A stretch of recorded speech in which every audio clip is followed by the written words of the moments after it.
ए चैता ए पड़ू ए कुआडे कुआडे ए रो बापा कुआ जाउछु कुआडे भाई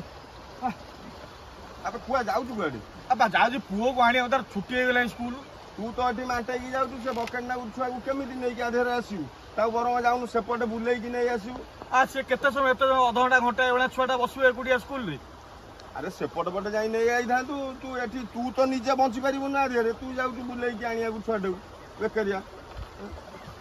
कोन करिवि कोन आ तमे एटा तुमको एईटा देखाउ जी छोट छुआटा पड़ी जियो बेली देखाउ नै एटा को सजाडिया पई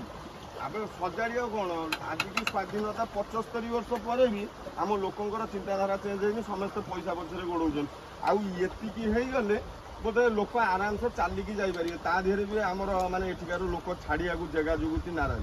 माने हिसाब कर भाई यहाँ कई राजनैतिक उद्देश्य ने ना कहीं देखूँ आपन को आम देखई दौचु वीडियो मध्यम ये गोटा ये आमर गोटा माने ब्रिजटा था माने देखिथे मुझे वीडियो पकईली बहुत भ्यू जाइए जहाँ हो माने आमर सरकार हूँ जी भी हूँ शुणिकी माने आमर दुख बुझी ये ब्रिज का सांक्शन हो जाए अलरेडी तले पाइलिंग हो जाए माने एक्चुअली कौन कि माने नई रे आमर पानी हुए ए वर्ष एत पानी है जहाँफल कि जो बंध दिया था से बंध बंध भांगिकी पानी पलि आइला तापर हेतु गवर्नमेंट गोटे भाविला कि कंट्राक्टर माने गोटे अस्थायी जो चारा तैयारी है किंतु चारार एति रही जाए चारा हो गला बोधे गोटे 7-8 दिन है कि आउगले से माने एपटू लोक सेपटू जापर कि सेपटे डिस्प्यूट रही जाए भाई माने एति दुख लगुच सरकार आम दुख बुझिले आम वीडियो पकेलु सरकार भी कर्णपात कले आम दुख बुझिले सांक्शन कले 50 लाख टका काम हम बोली सबू है कंट्राक्टर भी आसला माने तले पाइलिंग भी हो जाए अलरेडी हठात वर्षा आसला पानी पड़े आसला काम बंद हो गला कंट्राक्टर आम दुख बुझिकी भी गोटे चलापथ योजना कला चलापथ हो जाए 90% हो जाए किंतु गोटे व्यक्ति सकाशे गोटे साधारण जनता जदि सरकार को साहाय्य न करिवो एठी विश्वास करेनि बोधे 10-12टा पंचायतर लोक यही बाट उपर निर्भर करुले पाख हुए सालेपुर जावाई बहुत सारा पंचायतर लोक ए छोट छोट छुआ माने स्कूल जावाई बेपारी माने बहुत लोक यही ब्रिज उपर यातायात करुले किंतु बर्तमान गोटे साधारण लोक गोटे 10 हाथ जगह छाड़िलानी बेली बर्तमान 3 मास है लोक यही रास्तार जावा आसा कर मन रखी सरकार को सब आम जो सरकार आसु आम कौन राजनैतिक उद्देश्य वीडियो करूँ कि आप बुझीपारे सरकार को आम सब दोष दबा सरकार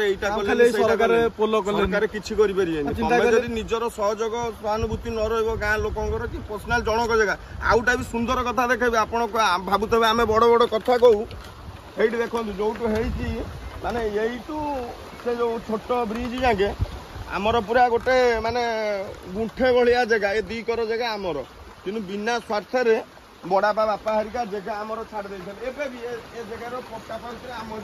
आम जगह कौन समस्त पट्टार लिखाई था ओडिशा सरकार आमर ये छड़ा हो जाता बिल आमरी ये छड़ा हो जाता आम बड़ापा हरिका छाड़ी देते जा रोड हो जाऊ आमको सुविधा हम आम घरटा यही मुंडे कि जदि आमर निजर माने रही गोटा मानविकता रही केते लोक दुख पाँच माने बुली बुलिका गोटे 7 किलोमीटर जाऊँ लोक कौन कह ना कौन पानी प्रखर सुह केते जोर रे सुह आसु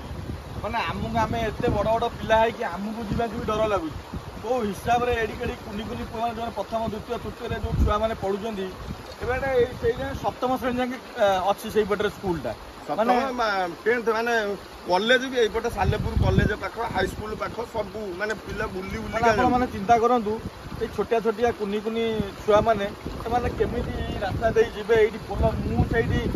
ओलेही पारुनी छोट छोट छुआ माने केमिति जाउथु माने आउ जमा गोटे 10 मीटर हो गले काम सफा लोक जीवा आसा करिबारे माने एटा 2-3 मास रे पानी सुखी जिवो तापर ब्रिज काम होइजिवो किछ आराम से किछ असुविधा नै किंतु देखंतु एठी आमे तो सरकार को भी दोष दउनु कि कौन राजनैतिक दल को भी आम दोष दौन कि प्रशासन भी किसी कहीहबनी प्रशासन एवं केवल आमर माने एडमिनिस्ट्रेटिव माने जो मैंने अच्छा सालेपुर से देखा दरकार आज आमर तहसिल की भी बहुत लोग जाइए आम गाधे नुलु जाइलुनु से सरकार किसी शुणे माने प्रशासन अधिकारी किसी शुणी यार किसी समाधान करेंगे ଯଦି ନିଜର ଜଣଙ୍କର ସ୍ୱାର୍ଥ ପାଇଁକା ପଇସା ପାଇଁକା ହଜାର ଲୋକ ହଇରାଣ ହେବେ ତେବେ ଆଉ କ'ଣ ମାନେ କ'ଣ କେହି କିଛି ବି କରିପାରିବେନି। ଗଭର୍ଣ୍ଣମେଣ୍ଟ କିଛି କରିପାରିବ ନା କିଏ କ'ଣ କରିବ କୁହନ୍ତୁ। କିନ୍ତୁ ଗୋଟେ ଏମିତିଆ ଛୋଟିଆ ସର୍ଟ ଭିଡ଼ିଓ ମୁଁ ପକେଇ ଦେଇଥିଲି ତା ଦେହରେ ମାନେ ଗୋଟେ 1000 ନା 900 ଖଣ୍ଡେ କମେଣ୍ଟ ଆଇଛି ଖାଲି ରାଜନୀତିକ ଚର୍ଚ୍ଚା। ଭାଇ ରାଜନୀତି ନୁହେଁ, ସବୁବେଳେ ରାଜନୀତିରୁ ବାହାରି କଥାବାର୍ତ୍ତା କର। ମାନେ ଫିଲ୍ଡ ଉପରୁ ଆସ ଦେଖ କ'ଣ ହେଇଛି। ତମେ ଭାବନି ଆମ ଏରିଆ ଏତେ ପଛୁଆ ଅଛି, ଆମର ମାନେ ଏରିଆଟା ବହୁତ ଆଗରେ ଅଛି। କିନ୍ତୁ ଗୋଟାଟା ଏମିତି ଜିନିଷ ଥାଏ କି ହେଇପାରେନି, ଏଇଟା ମାନେ ସମାଧାନର ଆର ବାଟ କିଛି ଲାଗୁଛି ମିଳେନି। ଏଇଆ ଯେ 75 ବର୍ଷ ସ୍ୱାଧୀନତା ପରେ ବି ଆମ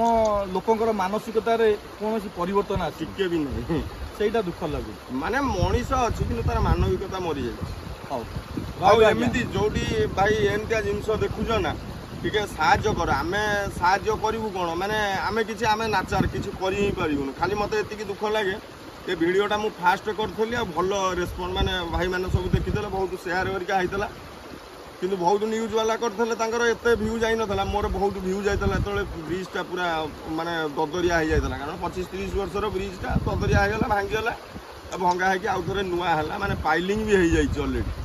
କିନ୍ତୁ ଲୋକଙ୍କର ଚିନ୍ତାଧାରା ଚେଞ୍ଜ ହେଉନି, ଆମେ ଆଉ କ'ଣ କରିପାରିବା ବୁଝିପାରିଲେ କି ନାହିଁ।